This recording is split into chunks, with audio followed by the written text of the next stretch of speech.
হরে কৃষ্ণ। একবার এক ভক্ত ভগবান বুদ্ধদেবকে প্রশ্ন করলেন যে, হে প্রভু, আমি কিভাবে ভয় থেকে মুক্ত থাকতে পারি? কারণ আমার ভিতরে সবসময় ভয় কাজ করে।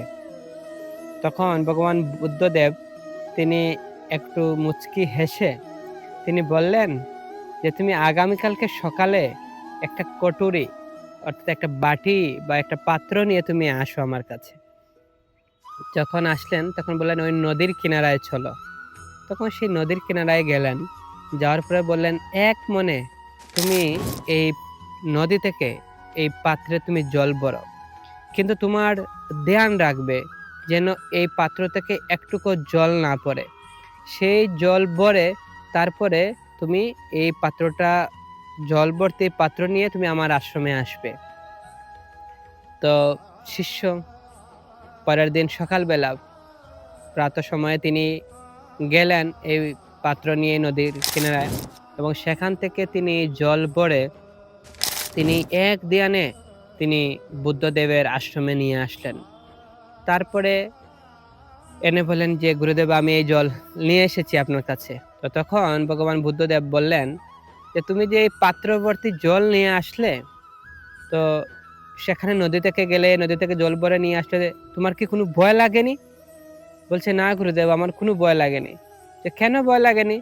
যে আমি অন্য চিন্তা কিভাবে করব? আমার সবসময় ধ্যান ছিল, আমার মনোযোগ ছিল যে এই পাত্র থেকে যেন জল না পড়ে। কারণ আপনি বলেছেন যে যেন পাত্র থেকে জল না পড়ে। তাই সবসময় এদিকে আমার ধ্যান ছিল। তাই আমি অন্য কোনো কিছু চিন্তা করার সময় পাইনি, আমার ভয়ও লাগেনি।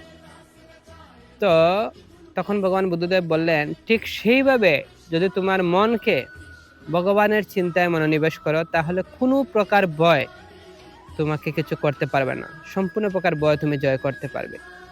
তো সেইভাবে আমরা দেখি ভগবদ গীতার 18 অধ্যায়ের 65 নং শ্লোকে ভগবান শ্রীকৃষ্ণ অর্জুনকে বলেছেন যে, মন্মনা ভব মদ্ভক্তু মচ্চাজি মাম নমস্কুরু। যে তুমি আমাতে চিত্ত অর্পণ করো, আমার ভক্ত হও, আমার পূজা করো এবং আমাকে নমস্কার করো। মামে শ্রী সত্যম তে প্রতিজানে প্রিয় হসিমে। তাহলে আমি তোমাকে সমস্ত প্রকার পাপ থেকে মুক্ত করতে পারবো। তো ভগবানের প্রতি যদি আমাদের চিত্ত অর্পণ করি, তাহলে আমরা সম্পূর্ণ প্রকার ভয় থেকে মুক্ত হতে পারবো। তাই আমাদের সকলের উচিত আমাদের এই মনকে ভগবানের চরণে নিবেশ করা এবং সর্বদাই কৃষ্ণ ভাবনাময় হয়ে থাকা। হরে কৃষ্ণ।